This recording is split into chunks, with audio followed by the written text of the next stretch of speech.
What if I told you there's a stretch of water just 21 miles wide that might be the most powerful and most dangerous place on Earth?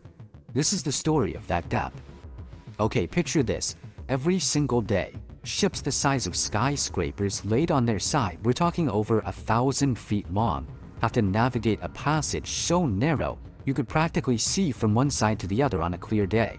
And these aren't just any ships, they are carrying a truly mind-boggling amount of the world's energy. We're talking about 21 million barrels of oil every single day.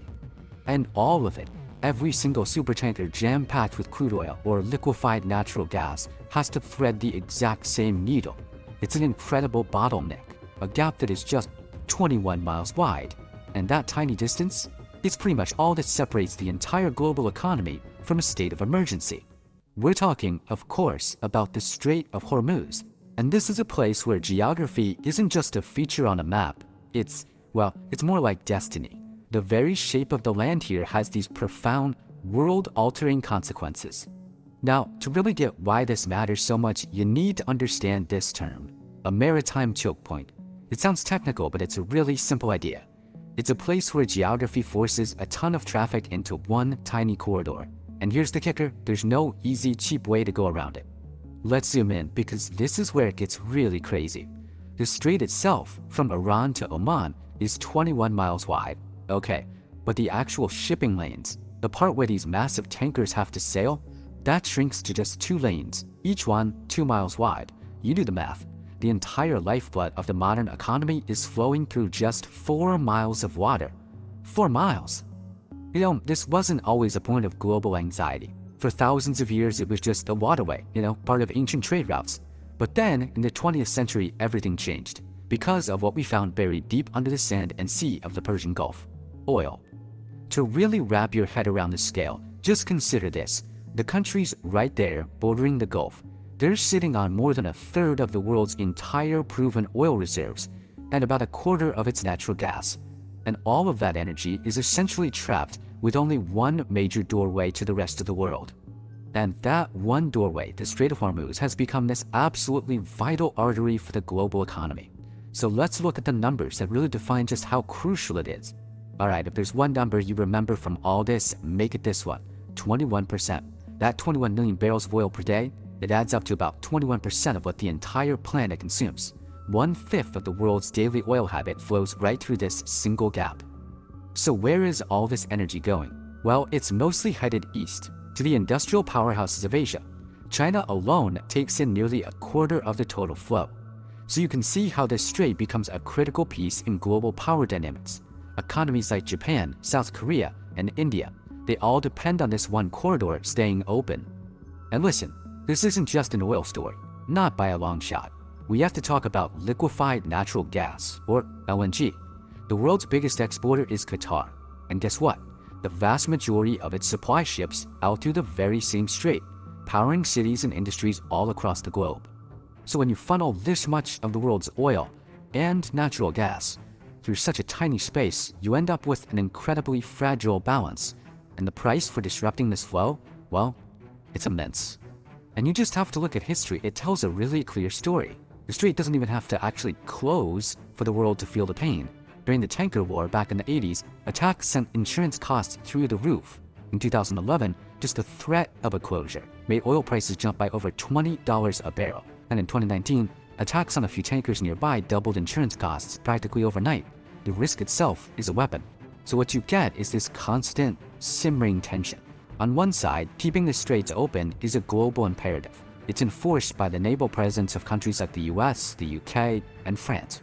But on the other side, geography gives Iran what you'd call an asymmetric advantage. Its long coastline means it doesn't need a huge navy to pose a very credible threat. It can use smaller, faster boats or anti-ship missiles to cause major disruption. There's a line that just perfectly captures the economic reality of all this. It goes, the cost of moving oil isn't just fuel and crew, it's political risk priced into every barrel. And that risk isn't some abstract concept. It's a real, tangible cost that affects energy prices for all of us. This deep, deep vulnerability has turned the strait into a kind of global fault line. And it's no surprise that it sparked this decades-long search for an alternative. for some way to bypass this critical choke point.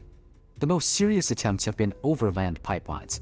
Saudi Arabia built a massive one that runs all the way across the kingdom to the Red Sea, and the UAE operates a similar pipeline that ends at a port just outside the strait. But, and this is a huge but, here's the stark reality. The pipelines are not enough, not even close. Together they can carry maybe 7 million barrels a day. That's just a third of the 21 million flowing through the strait. So can they soften the blow? Sure. But can they replace the artery? No way. This all leads us to a concept from the world of engineering. It's called a single point of failure. It's exactly what it sounds like, that one critical part of a system that, if it breaks, brings the entire system crashing down. So I guess that brings us to the ultimate question, doesn't it? In its insatiable thirst for energy, has the global economy accidentally created its own single point of failure, right here, in the Strait of Hormuz? The truth is, the world probably wouldn't collapse entirely, but it would stumble, and stumble hard.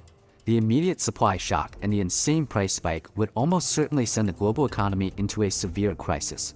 And really, that's the thought to leave you with. 21 miles, a tiny stretch of water that also happens to be the razor-thin distance between global stability and global crisis. Let's talk about a stretch of water, just 21 miles wide, that's it. But through this tiny single bottleneck flows over 20% of the world's entire daily oil supply. This is the Strait of Hormuz. And believe me, it is so much more than just a shipping lane. It's a symbol of our global dependence. And as we're going to see, that kind of dependence, it creates some serious leverage. So, that brings us to the big, high-stakes question. I mean, this is the scenario that literally keeps energy ministers and military strategists up at night. What would actually happen if this vital artery was just suddenly shut? Okay, let's start the clock. In any crisis like this, those first few moments are pure chaos. We're about to unpack the economic earthquake that would start the very second that oil stopped flowing. So hour zero, the news breaks. And honestly, at this point, the reason doesn't even matter. It's the signal that counts. The flow has stopped. Within minutes, you'd see financial markets react, and I mean violently. Traders aren't going to wait for details. They price in the risk immediately, sending oil futures through the roof. By the 12-hour mark, governments are already scrambling, dipping into their emergency stockpiles. It becomes a full-blown global crisis before the first day's even over. Now, to really grasp the scale of that shock, you have to understand this number: 100 million. That is how many barrels of oil our entire global civilization burns through every single day. It powers everything: our cars, our factories, you name it. Now look at this. The entire US Strategic Reserve, which is one of the biggest in the world, holds about 370 million barrels. That sounds massive, right? But when you do the math, you realize this isn't a long-term fix, it's a buffer. It's a way to buy a few days, maybe a few weeks at best, but there is no way it can replace a fifth of the world's oil supply. And this crisis isn't just about what you pay at the pump. No, this is about the literal lifeblood of global logistics. Think about it. Jet fuel, the diesel for every truck and container ship, the petrochemicals that become plastics and fertilizers. Everything that gets made and moved anywhere in the world suddenly becomes way more expensive. The entire just-in-time global supply chain we rely on, it just grinds to a halt. So, okay, while that economic panic is very, very real, the military and geopolitical reality is actually a lot more nuanced. On this strategic chessboard, a full-scale permanent closure probably isn't the most likely move. And the reason for that is pretty simple. Keeping the strait open is a non-negotiable interest for pretty much every major world power. You've got the US Fifth Fleet, European navies, and regional allies all with a constant presence there. The commitment to freedom of navigation is, well, absolute. The military pressure to force it back open would be completely overwhelming. So this gets us to a really crucial idea. You don't actually need military superiority to control a choke point like this. You just need to be able to exploit its geography, and that is the textbook definition of asymmetric leverage, using a very specific vulnerability to cause massive disruption without having to win a big conventional war. And just look at the kinds of tools we're talking about here. This isn't aircraft carriers and destroyers. We're talking about swarms of small, fast boats, mobile missile launchers you can hide along the coast, and cheap but really effective drones and sea mines. See, these aren't weapons designed for winning a traditional naval battle. They're weapons designed specifically to create chaos and risk. And this gets to the absolute heart of the strategy. The real target isn't the oil tanker itself, it's the tanker's insurance policy. If you can make transit through the strait so risky that it becomes a war risk zone, then insurance premiums just skyrocket, or even worse, coverage gets denied completely. And then what? No company on Earth can afford to send their multi-billion-dollar ships and crews into that waterway. And just like that, you've achieved a shutdown without ever having to win a battle. So, faced with this incredible vulnerability, you'd think the world would be racing to build a way around the problem, right? And, well, it is. But as we're about to see, the solutions, they aren't quite as simple as they look.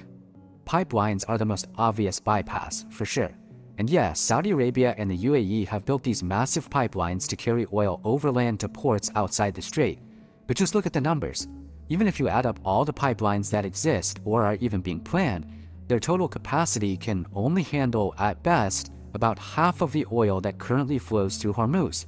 It's a partial solution, but it's not a complete one, not by a long shot.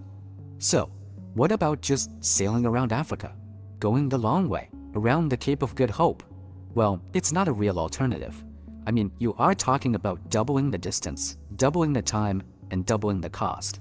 For the global economy, that's not just inefficient, it's completely ruinous. It's a non-starter.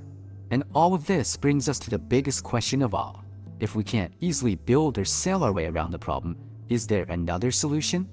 Well, the answer lies in changing the very nature of our dependence itself. And that's where the global energy transition comes in. And look, that transition is definitely happening. In 2023, nearly a third of all global electricity came from renewables. That's a profound shift. But, and this is a big but, it's also a slow one. While our power grid is changing, our transportation and our industrial sectors are still overwhelmingly dependent on the very oil that flows through that narrow strait. You see, the ultimate long-term security strategy here is diversification. Take liquefied natural gas, LNG. It comes from the US, Australia, Qatar, West Africa, all over. No single choke point can hold the entire LNG market hostage. That is the model for the future. Multiple sources, multiple routes, creating a distributed, resilient system. And that brings us to our final, and maybe most crucial point. Because this story, it isn't just about the geography of the Persian Gulf, it's about the fundamental architecture of our entire modern world. Think about it. For the last 50 years, we have built a global system that is obsessed with efficiency, with speed, and with low cost. Just-in-time supply chains, concentrated manufacturing hubs, interconnected financial markets, and yeah, it's made us incredibly prosperous, but it has also made us incredibly fragile. And Hormuz is just one of these single points of failure. The world we've built, the world we all rely on, runs through dozens of them. You've got physical choke points like the Suez Canal and the Strait of Malacca. Digital ones like the undersea cables that carry 99% of all internet data. And even financial ones like the clearinghouses that process trillions of dollars every single day. Which really leads to the core idea of this entire story. The fundamental vulnerability isn't the water, or the canal, or the cable. The vulnerability is our profound, systemic dependence on all these single, fragile threads. Because in any complex system, dependence will always find its narrowest, most vulnerable point. And for a fifth of the world's energy, that point is a 21-mile wide strait. That's all it takes to put the entire global economy on a knife's edge.